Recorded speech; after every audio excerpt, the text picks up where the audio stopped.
before you plant that fruit tree, wait, because some of these I wish I knew before I planted them in the ground. Today I'm going to be sharing 15 fruit trees and edible plants you might want to avoid planting in the ground. Some of these plants have really invasive root systems. They can rip up pavers. Others are aggressive growers that can take over your garden, and some just self-seed very easily. So before you plant them in the ground, it's just good to know these things so you can decide on where to plant them and how to manage or contain them. Figs are a really popular one to grow because they are hardy and drought tolerant, but they also have very strong root systems.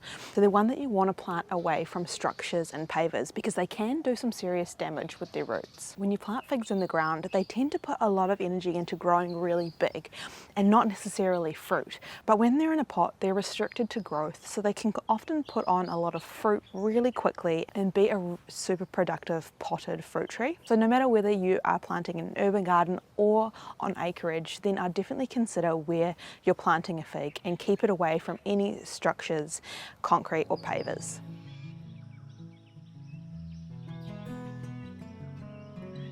Choco vines are really vigorous growers and they can take over your garden and smother out other plants very quickly. So it's important to put them in an area that you can keep them contained and make sure that you prune them back so that they don't end up over at your neighbours or in neighbouring bushland. They also have very strong root systems that can be hard to dig up.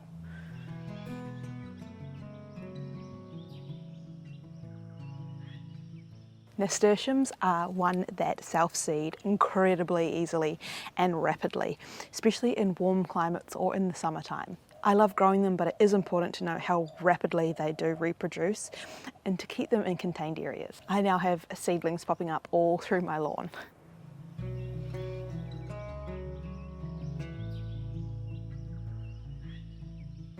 Kumquats. So these are prolific producers and you don't need to have a massive tree to get a whole bunch of fruit.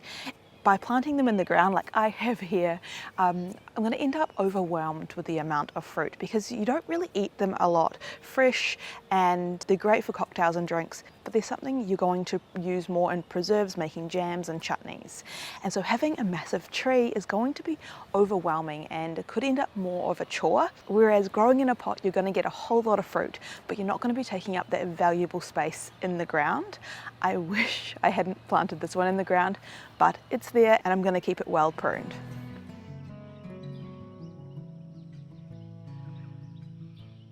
Grafted passion fruits can be a nightmare.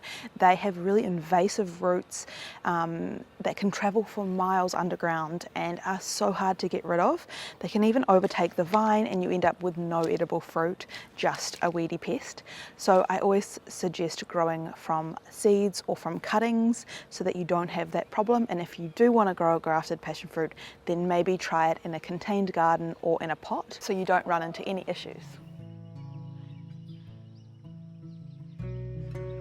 Blackberries send runners under the ground, and also when they bend over and touch the ground they can send off roots, so they can really quickly take over an area and be quite invasive. So it's a really good idea to put blackberries in pots or raised garden beds, somewhere where you can keep them under control and stop them from spreading to other parts of your garden.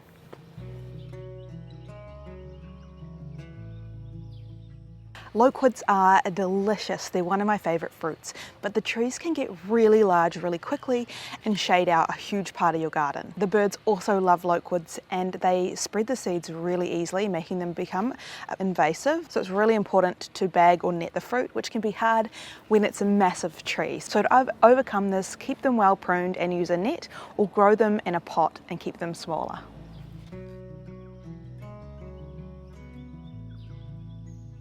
Elderberries are another one that send out suckers and shoots and form new trees all under the ground and can be really hard to get rid of. I didn't know this before planting it, and so I hope this helps you.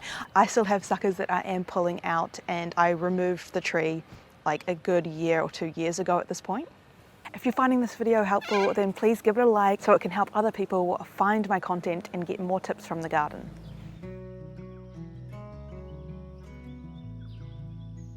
Blueberries are ones that do really well in pots because of the soil. They like a really specific soil, a low pH soil, which can be hard to maintain in a garden bed because watering and natural soils can often raise the pH. So the best way to keep them healthy and happy is to grow them in a pot or a container. So if it's going to be easier to grow in a pot, then that's one extra space in the garden that you don't need to use up. And you can get delicious blueberries from a potted plant. Plus it's easier to keep them netted or close to the house so that you can get the fruit before someone or something else does.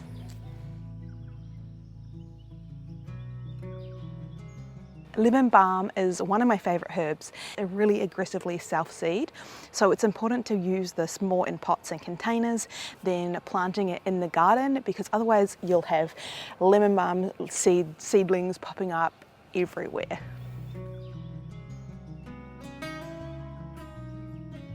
Goji berries are super messy. They grow like wild, untamed plants, and they can send off suckers under the ground and be quite invasive. So it's important to know that and maybe plant them in a contained area or a pot so you don't end up with half your gardens in this tangled mess of goji berries.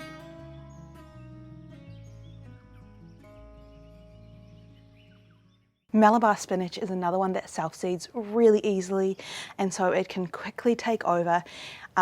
It's a very vigorous growing vine and can wrap around other plants and smother them. It is a really beautiful one to grow, especially for a vertical climber, but it's just important to consider the fact it does self-seed very easily.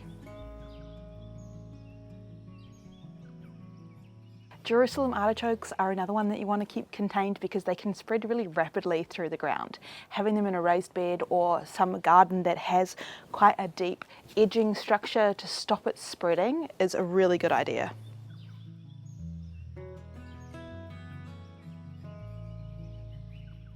Yarrow is an amazing medicinal herb. It also attracts a lot of beneficial insects to the garden. But just like mint, it has very invasive runners, so it's a good idea to keep it well contained in a pot or a contained garden bed with deep edging.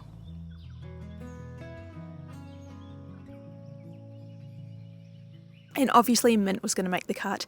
This is a really aggressive grower, and once it gets hold of a garden, it's really hard to get rid of. Every little piece will regrow, so make sure you have it in a pot, and even be careful with the drainage holes in the bottom of the pot because they can grow through that, or in a garden bed where you can keep it well pruned and well maintained. Definitely not one to snooze on. Have you had trouble with any of these? Let me know in the comments below, or if there are any others that you think should be there, then pop them down so other people can know before they plant them in the ground. If you found this video helpful and useful, then you'll love my other plant list videos. So check them out on the screen and take a look at plants you can grow in the shade, in the hot sun, or even survival crops to get continuous food out of your garden.